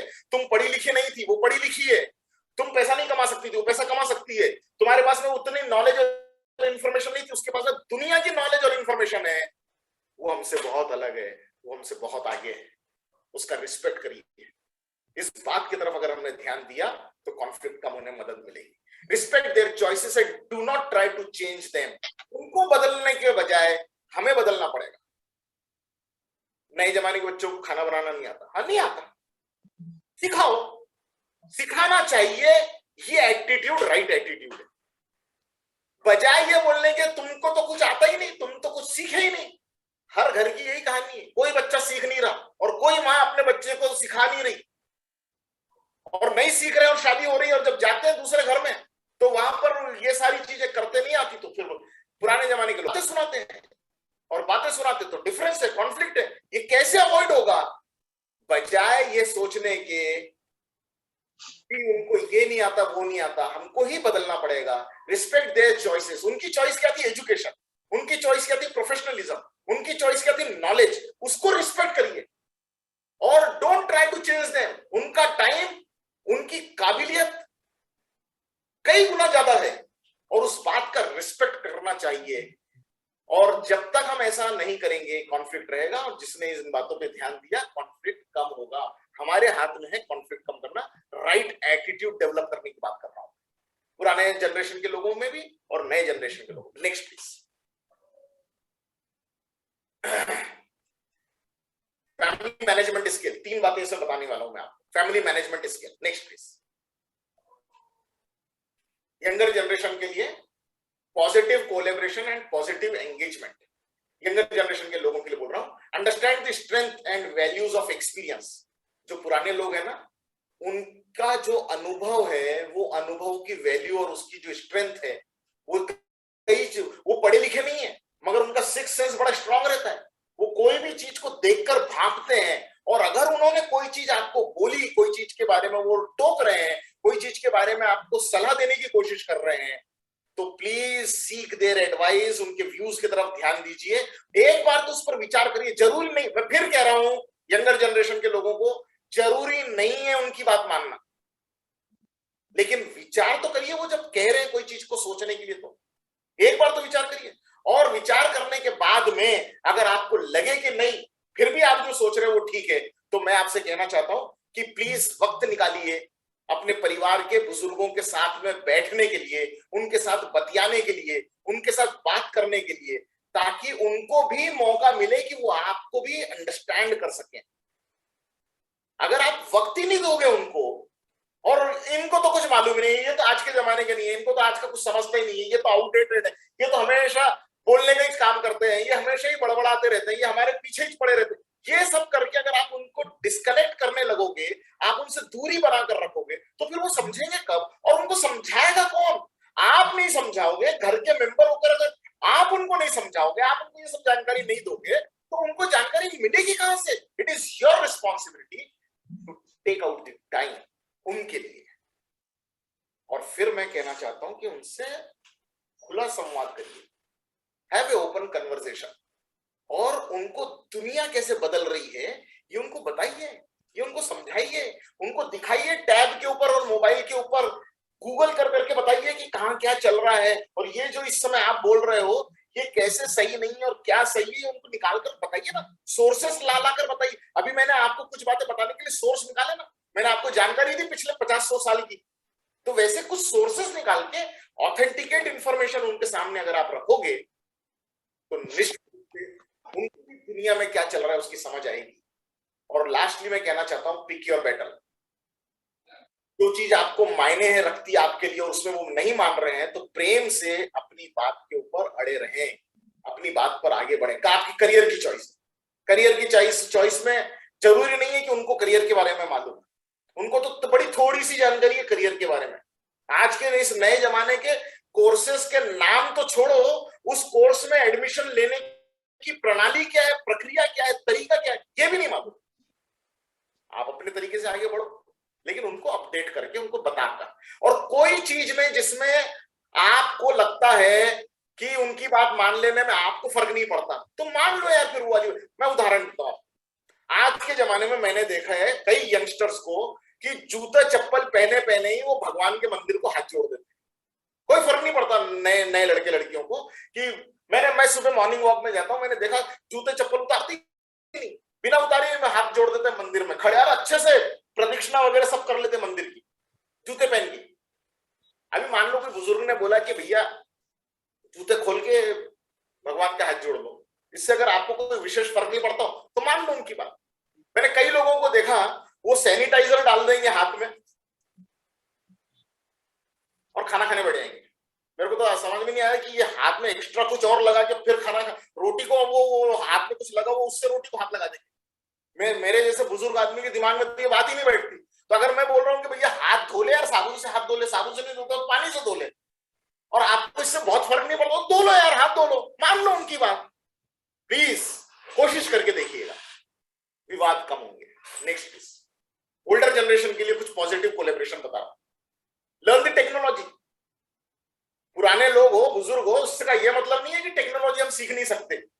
अभी भी कई लोगों को यहाँ पर अपना माइक चालू करना बंद करना तो बच्चे को बोलना पड़ता है, अरे वो बोल रहे चालू कर, माइक चालू कर, अरे वो बोल रहे माइक बंद कर, माइक बंद कर। अरे सीखो यार, सीखो इन सब बातों को, टेक्नोलॉजी को सीखो, ये बहुत आसान है। मैं फिर कहना चाहता हूं मेरे उम्र के साथियों को कि प्लीज लर्न द टेक्नोलॉजी, ये बहुत आसान है। और अगर थोड़ी बहुत टेक्नोलॉजी हमने सीख ली तो हम अपने बच्चों के साथ में, अपने अगले जनरेशन, हमारी एक जनरेशन 2 जनरेशन बाद के लोगों के साथ में कनेक्ट ज्यादा बेहतर तरीके से बिठा पाएंगे। वो वाली जनरेशन आपको आउटडेटेड इसलिए समझती है क्योंकि आपको टेक्नोलॉजी नहीं आती। 50,000 रुपए का मोबाइल फोन हाथ में रहता है और उसमें लाल बटन और हरा बटन समझते हैं सिर्फ। व्हाट्सएप इधर से आया उधर भेजना, इधर से आया उधर भेजना, इधर से आया उधर भेजना। अभी व्हाट्सएप को क्रॉप करना है, क्रॉप करके कैसे उसको छोटा करना है, उसके ऊपर मैसेज टाइप कैसे करना है, फोटो के ऊपर मैसेज टाइप कैसे करना है, 2 3 4 5 फोटो को मिलाकर एक क्रॉप अप कैसे बनाना है। अरे बहुत आसान है, हर चीज के ऐप अवेलेबल है। बच्चों को अपना गुरु मान लो। एक स्टेटमेंट कर रहा हूं मैं, अपने परिवार के छोटे बच्चों को अपना गुरु मान लो टेक्नोलॉजी सीखने के लिए। They are your teachers. बच्चों को कैसे गुरु मान लो? तो मत मानो और फिर करो बोलते हो कि मेरा म्यूजिक वापस ला कर दे, मेरा वाला म्यूजिक ला कर दे वापस। अभी टीवी के ऊपर रिमोट काम करना बंद कर दे तो हम उसके सिर्फ सेल बदलना काम हमको आता है कि सेल नई तो पुरानी तो नहीं हो गई, नई डाल के देखता हूँ, नई लगाई फिर नहीं चल रहा, फिर क्या करते हैं, अरे देखना यार क्या हो गया इसको, वो आता है 1 मिनट में ठीक कर दे। अरे क्या यार पापा, क्या मामा, आप भी है ना, इतना तो ध्यान रखना चाहिए ना। आप सीखिए, टेक्नोलॉजी को सीखिए। दूसरा मेरा कहना है कि प्लीज अपने आप को अपडेट रखिए करंट अफेयर से, और इसके लिए पढ़ना चाहिए, नियमित रूप से न्यूज़पेपर पढ़ना चाहिए। हेडलाइन पढ़ पढ़ के काम नहीं चलता, जो आपके इंटरेस्ट का सब्जेक्ट है उसको डिटेल में पढ़िए। अपने आप को अपडेटेड रखिए कि दुनिया में हो क्या रहा है, और जो हो रहा है वो अपडेटेड बातों से बच्चों के साथ अगर बात की है ना, अगर आपके बच्चे ने कहा आपको कोई सब्जेक्ट के बारे में कि ये अभी ये जो कोविड आया ना, कोविड, ये कोविड में आप अभी भी पिछले हफ्ते वाली बात बता रहे हो उसको कि अभी भी वो 7 दिन का क्वारंटाइन बोल रहे, बेटा वो लोग बोल रहे 7 दिन अभी क्वारंटाइन रहना पड़ेगा। वो बोलेगा कि अरे पापा आपने यूरोप की न्यूज सुनी कि यूरोप में क्या चल रहा, यूरोप में सब खत्म हो गया, कोविड खत्म हो गया, कोविड नहीं है दुनिया में, कहां की बात कर रहे हो तुम, ये तो अभी भी रिस्ट्रिक्शन की बात कर रहे हैं, अभी भी हमारे यहाँ पर थिएटर खुले नहीं है, अभी भी हमारे यहाँ पार्क खुले नहीं। मैं कल सवेरे गया था वॉक पे पार्क में, तो वो लोग बोल रहे थे अभी पार्क खुले। अरे वहां पर यूरोप में सब बंद हो गया, अभी मास्क लगाना भी जरूरी नहीं है, अभी सब खुला आना जाना चालू हो गया। यूरोप, आपको अपडेटेड ही नहीं हो, आपको हफ्ता भर पुरानी बात मालूम है। अपडेटेड रहिए, ये रिस्पेक्ट कायम करेगा आपका। आप अपडेटेड नहीं रहते ना, आपके ही परिवार के नए जनरेशन के लोग आपका रिस्पेक्ट नहीं रखते, क्योंकि हम अपडेटेड नहीं रहते। अगर कॉन्फ्लिक्ट कम करना चाहते हो, अपना रिस्पेक्ट कायम रखना चाहते हो, आपकी बात खाली ना चली जाए अपने ही बच्चों के सामने, अगर आप ऐसा चाहते हो तो मेरा रिक्वेस्ट है करंट अफेयर के साथ अपडेटेड रहिए। और साथ ही साथ नए बच्चों के जिन बातों में इंटरेस्ट है ना, उन बातों में अपना इंटरेस्ट जागृत करिए। मैं मेरे उम्र के साथियों से कह रहा हूं कि नए बच्चों का आपके परिवार में जो आपके सन है, डॉटर्स हैं, son in law, daughter in law है, या ग्रैंड सन, आपके पोते पोती हैं, उनका जिन बातों में इंटरेस्ट है ना, वो बातों में इंटरेस्ट लाइए आप। हम अभी भी ट्विंकल ट्विंकल लिटिल स्टार वाली पोएम सिखा रहे उसको, अरे वो उसको 50 नई पोएम आ गई है, वो कार्टून वाली जो यूट्यूब पे चलती है, यूट्यूब पे लगाइए तो वो व्हील ऑन दी बस करता है। हमने व्हील ऑन दी बस सुनी नहीं, हमको तो Humpty Dumpty, yes papa, open sugar do papa, open your mouth, ha, वो आज भी बस वही मालूम है। अरे वो हो गया पुराना, अभी नए क्या आ गए हैं, उनके साथ अपडेटेड रहिए। अरे वो हमारे जमाने में ना सुनील गावस्कर जो खिलाड़ी था, आपका सुनील गावस्कर, अभी तो सुनील गावस्कर के बाद में सचिन तेंदुलकर चला गया, सचिन तेंदुलकर के बाद में धोनी चला गया, धोनी के बाद में विराट कोहली भी गया, अभी तो और नए आ गए। अगर हमारे कोई नए खिलाड़ियों के नाम भी नहीं मालूम होंगे कि केएल राहुल कौन है, और केएल राहुल अभी नया कैप्टन बन के, अभी उसने लास्ट मैच वनडे की जो हारे हम, वो केएल राहुल की कैप्टनशिप में हारे, ये अगर हमको नहीं मालूम रहेगा तो हमको नए बच्चों के इंटरेस्ट पैदा करने पड़ेंगे। हम अभी भी लता मंगेशकर की तबीयत ठीक नहीं, अभी इतने मीठे गाने कौन गाएगा। लता मंगेशकर ने पिछले 20 साल से गाना बंद कर दिए, कुछ 1-2 गाने गाई होगी, लेकिन 20 साल से बहुत कम हो गया उसका गाना। अभी नए इतने आ गए हैं, और उनके नाम अगर हमको नहीं मालूम रहेंगे तो हमारे ही अपने बच्चों से, हमारे ही अपने ग्रैंड चिल्ड्रन से हमारा कनेक्ट कैसे रहेगा? कनेक्ट तो रह ही नहीं सकता। तो मेरा फिर कहना है कि उनका जिन बातों में इंटरेस्ट है, मैं अपने जनरेशन के लोगों के लिए कह रहा हूं, उनका जिन बातों में इंटरेस्ट है उसमें अपना इंटरेस्ट पैदा करिए, तो कॉन्फ्लिक्ट कम होगा और आपस में तालमेल ज्यादा बेहतर बैठेगा। Next please.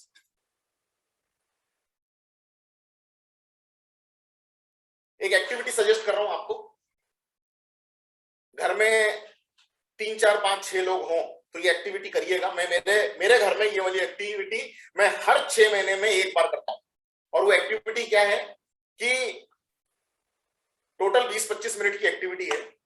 सब जन अपने अपने एक पैड और पेन ले लो, साथ में एक्टिविटी करना, मेरे कहने से करना, घर में करना। रात के समय बैठो, एक आधा घंटा का टाइम लगेगा, अपने अपने हाथ में पैड और पेन ले लो और सारे फैमिली मेंबर्स को बोलो कि सारे फैमिली मेंबर्स के लिए, घर में 5-6 लोग हो तो एक जना बचे हुए 5 लोगों के लिए एक व्यक्ति के बारे में उसका क्या पॉजिटिव लगता है और उसमें क्या नेगेटिव लगता है, पहले पॉजिटिव बोले फिर नेगेटिव बोले कि क्या पॉजिटिव है, क्या निगेटिव है, पापा में क्या पॉजिटिव है, पापा में क्या निगेटिव है, मम्मा में क्या पॉजिटिव है, मम्मा में क्या निगेटिव है, दादा में क्या पॉजिटिव है, दादा में क्या निगेटिव है, दादी में क्या पॉजिटिव है, दादी में क्या निगेटिव है, बहन में क्या पॉजिटिव है, बहन में क्या निगेटिव है, भाई में क्या पॉजिटिव है, भाई में क्या निगेटिव है। और सब जब मेरे बारे में जो बोला जा रहा है उसको मैं लिख लूं कि मेरे बारे में इसने ये बोला, मेरे बारे में इसने पॉजिटिव ये बोला, निगेटिव ये बोला, इस दूसरे ने मेरे बारे में पॉजिटिव ये बोला, निगेटिव ये बोला, तीसरे ने मेरे बारे में पॉजिटिव ये बोला, निगेटिव ये बोला, उसको लिख लें। और लिखने के बाद एकांत में this activity will help in giving vent to suppress feeling. जो दबी हुई बातें हैं ना मन के अंदर, ये एक्टिविटी उन दबी हुई बातों को निकालने का मौका देगी। हंसी मजाक में, खेल खेल में निकल जाएगी वो बात। और generally certain awkward opinion are not expressed and this avoidance such result in escalation in conflict। कई बार कुछ awkward opinion और views रहते ना, वो निकलते नहीं है और वो ही हमारे कॉन्फ्लिक्ट का कारण बनता है। और जब मेरे बारे में निगेटिव पांच लोग घर में अगर बोले हैं तो मेरे बारे में 5 पॉजिटिव बोले, उसको हटा दो। क्या अच्छा बोला उसको सरकाओ। मेरे बारे में क्या अच्छा नहीं बोला, क्या निगेटिव बोला मेरे बारे में, उस पर विचार करो। ओ माय गॉड, मेरे घर वाले, मेरे फैमिली मेंबर मेरे बारे में ऐसा सोचते हैं, ऐसा बोलते हैं, यानी ऐसा है, इसका मतलब मेरे को इसमें परिवर्तन करना चाहिए, इसमें विचार करना चाहिए, इसमें बदलाव करना की आवश्यकता है। You can take initiative in spending some regular time together. और ऐसा करने से कुछ समय साथ में रहेंगे, फन एक्टिविटी होगी, कभी गेम्स के माध्यम से होगा, कभी आउटिंग पे जाओ तो वहां कर लो, ये फैमिली ट्रिप होती है तो वहां कर लो। हम अपने घर में पिछले 15 साल से इस तरीके की एक्टिविटी कर रहे हैं और ये वाली एक्टिविटी डिजाइन और डेवलप करके सबसे पहले मेरे को हमारे साथ में ही, हमारे इस समय भी हमारे साथ में जुड़ी हुई है मंजरी सुले मैडम, उन्होंने ये वाली एक्टिविटी डिजाइन करके दी थी, अपने घर के लिए दी थी, मेरे घर के लिए, और मैंने उसको शुरुआत की। और अब मैं अपने सारे साथियों से कहता हूँ, और इसका मेरे को बहुत फायदा मिला, केवल मेरे को नहीं, मेरे पूरे परिवार को इसका बहुत फायदा मिला। और मैं आपसे कहना चाहता हूं कि आप भी अपने घर में इसको इस्तेमाल करके देखिए, शायद आपको भी फायदा होगा। Next please. ये डिटेल, ये वाला पेपर मैं आपको मेरे व्हाट्सएप ग्रुप में दूंगा। इफेक्टिव कम्युनिकेशन, दूसरी बात मैं कहना चाहता हूं, ये फैमिली मैनेजमेंट स्किल में चल रही है बात अभी। हाँ, फैमिली मैनेजमेंट स्किल का पहला पॉइंट बोल दिया मैंने, दूसरा पॉइंट है इफेक्टिव कम्युनिकेशन। कई बार हमारे को बहुत इरिटेशन होता है, फ्रस्ट्रेशन आ जाता है अपने ही परिवार में, अपने ही परिवार के सदस्यों से, और हम धैर्य के साथ, आराम के साथ में आपसी संवाद नहीं करते, आपसी बातचीत नहीं करते धैर्य के साथ, एकदम से भड़क पड़ते, एकदम से बिगड़ जाते हैं, एकदम से अपना आपा खो देते हैं। मेरा निवेदन है कि अपने माइंडसेट को अपने कंट्रोल में रखें और दूसरे लोग कभी समझ नहीं पाएंगे अदरवाइज। आप अपने माइंड को ट्रेन करें कि जब भी कोई चीज बोलनी है तो ढंग से बोलें, धैर्य से बोलें, समझकर बोलें, क्या बोल रहे हैं, उसका महत्व क्या है, और वो महत्व वाली बात कैसे समझाकर बताई जा सकती है, उस बात को एक्सप्लेन करिए, तरीके से एक्सप्लेन करिए। और अगर आपने ढंग से, तरीके से, धैर्य के साथ कोई चीज किसी को समझाने और बताने की कोशिश की तो निश्चित रूप से मानिए कि वो रिसेप्टिव रहेंगे, वो आपकी बात को समझने की कोशिश करेंगे। अगर आपने भड़कने की कोशिश की, अगर आपने आपा खोया, अगर आपने अनाप शनाप शब्दों का प्रयोग किया, वो जमाना गया। मेरी बात को ध्यान से सुन लीजिए मित्रों, वो जमाना गया जब लोग आपकी उल्टी सीधी बातों को चुप रहकर सुन लेंगे। वो समय खत्म हो चुका है। पलटकर जवाब देने वाले लोग हैं, और अगर पलटकर उन्होंने जवाब दे दिया, याद रखना, पलटकर जवाब देने वाली पीढ़ी हो गई है। अगर पलटकर उन्होंने जवाब दिया तो आपके मन को और क्लेश होगा और तकलीफ होगी, आपका खून जलेगा, आपकी जिंदगी के 2 दिन कम हो जाएंगे। याद रखना मेरी बात को। और इसीलिए मैं आपसे निवेदन कर रहा हूं कि आपका जो संवाद है अपने परिवार के साथ, वो संवाद को ठीक ढंग से, धैर्य के साथ, समझ के साथ, वार्तालाप ढंग से होना चाहिए। नई पीढ़ी के साथ तो विशेष रूप से उनका मूड देखकर हमारे को बात करनी पड़ेगी, इस तरफ हमारा विशेष ध्यान होना चाहिए। Next please. तीसरी और अंतिम बात, D escalation of the issues. मान लीजिए कि कई बार अगर हमारा प्रेम से बोला हुआ भी, धैर्य के साथ बोला हुआ भी, अगर बात काम नहीं कर रही है, हमारी कोई, हमारा विषय काम नहीं कर रहा, हमारा सब्जेक्ट काम नहीं कर, सामने वाला है फिर भी भड़का हुआ है, हमारी बात सुनने को तैयार नहीं है, यंगस्टर्स ऐसे हो सकते हैं, तो मैं आपसे कहना चाहता हूं कि अपने रिएक्शन के ऊपर ही कंट्रोल रखो। देन डोंट रिएक्ट, छोड़ दो फिर उस बात को। भाई तुम्हारी जिंदगी तुम जानो, तुम करो, तुमको जो करना है, अपना उससे कोई लेना देना नहीं। पीसफुल प्रोसेस से अपने फ्रस्ट्रेशन से बाहर आओ, अपने आप को उस सब्जेक्ट से अपने को अलूप रखना पड़ेगा। डिसएग्री हो रहे हैं तो भी रिस्पेक्टफुली डिसएग्रीमेंट आना चाहिए। डिसएग्रीमेंट तनातनी के डिसएग्रीमेंट इस तरीके से डिसएग्रीमेंट नहीं चल सकता कि आप अपनी भाषा का प्रयोग अनाप शनाप तरीके से करें। हम आपसे डिसएग्री हो रहे हैं, ये भी हमारे को ठीक से कम्युनिकेट करते आना चाहिए, रिस्पेक्टफुली। डी एस्केलेट करिए इश्यूज को एस्केलेट मत होने दीजिए। And it is always okay to be step back and reduce the interaction with them on that particular subject, that particular topic। उस बात पे जिस बात पे वो आपकी मान नहीं रहे हैं, वो वाली बात पे हम अपना विषय छोड़ दें, उससे एक स्टेप हम पीछे आ जाएं। इस तरीके से एस्केलेट होने से बचाएं, सब्जेक्ट को एस्केलेट होने से। विवाद को बढ़ाने के बजाय विवाद कम कैसे हो, विवाद छोटा कैसे हो, विवाद शुरू ही कैसे ना हो, इसके ऊपर ध्यान देने की जरूरत है। इन बातों पर ध्यान दिया तो निश्चित रूप से 2 जनरेशन 3 जनरेशन के टकराव को मिनिमाइज करने का काम हो सकता है। Next please.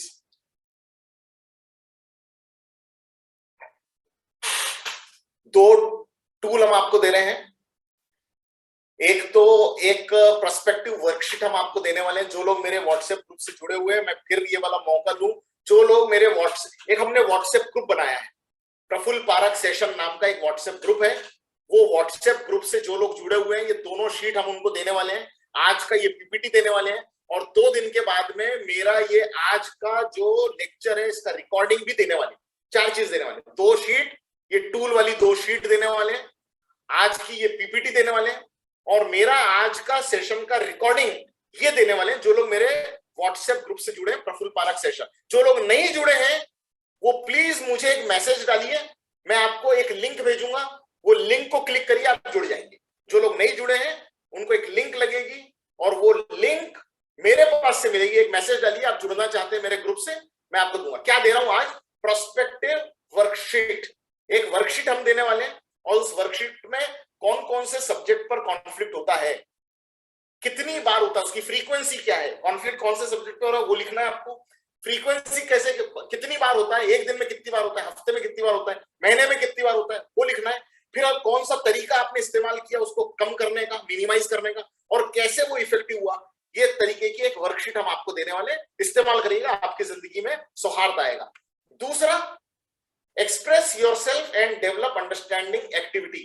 जो अभी मैं आपको एक्टिविटी बता रहा था, अपने परिवार से एक पॉजिटिव एक निगेटिव लीजिए, वो एक्टिविटी का राइटिंग में जो वहां लिखा हुआ था वो राइटिंग में एक शीट में दे रहा हूं, ताकि ये एक्टिविटी आप ढंग से अपने परिवार के साथ इस्तेमाल करो। परिवार के साथ करो, फ्रेंड सर्कल के साथ करो, आप अगर जॉब करते हो तो अपने ऑफिस में करो, आपका ऑफिस और वहां कुछ लोग जॉब पे होंगे उनके साथ, अपने कलीग्स के साथ करो। ये एक्टिविटी आपको काम की। बहुत बहुत धन्यवाद।